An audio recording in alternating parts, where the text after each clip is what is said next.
नमस्कार, मी जितेंद्र चव्हाण. सुंदर आपले कोकण या यूट्यूब चॅनलमध्ये तुमचं सर्वांचं खूप खूप स्वागत आहे. मित्रांनो, मे महिन्याची सुट्टी पडली आहे आणि मे महिन्याच्या सुट्टीसाठी आम्ही गावाला आलो आहे. माझ्या पाठीमागे तुम्हाला दिसत असेल की नदी आहे आणि सध्या पाणी नसल्यामुळे कोरडी पडलेली आहे. तर मागच्या वेळी आपण खेकडे पकडण्याचा एक व्हिडिओ याच नदीमध्ये बनवला होता. तर आज खेकडे पकडण्यासाठी आम्ही पुन्हा नदीवरती आलो आहे, परंतु आज खेकडे पकडण्याची एक वेगळी पद्धत या ठिकाणी वापरणार आहोत. तर ती पद्धत कोणती आहे ते पाहण्यासाठी हा व्हिडिओ तुम्ही शेवटपर्यंत बघा. आणि जर व्हिडिओला लाईक करा. चॅनलवरती तुम्ही नवीन असाल तर चॅनलला सबस्क्राईब करा. चला तर व्हिडिओला सुरुवात करूया.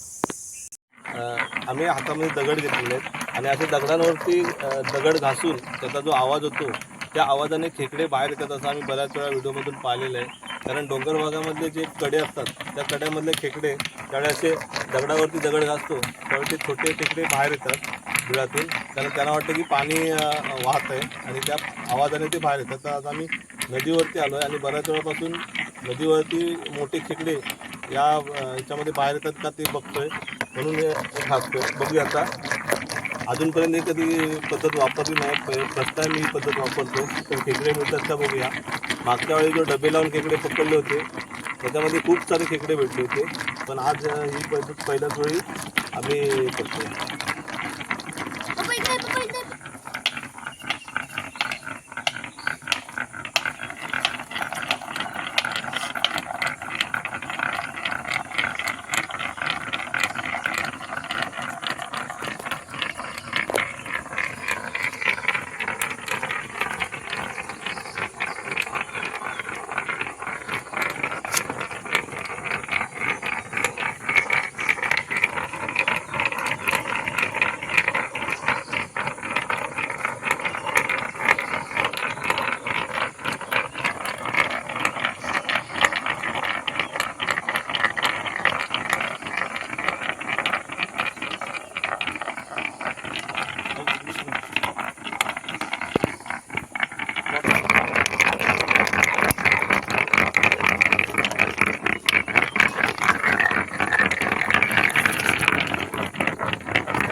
मित्रांनो नमस्कार.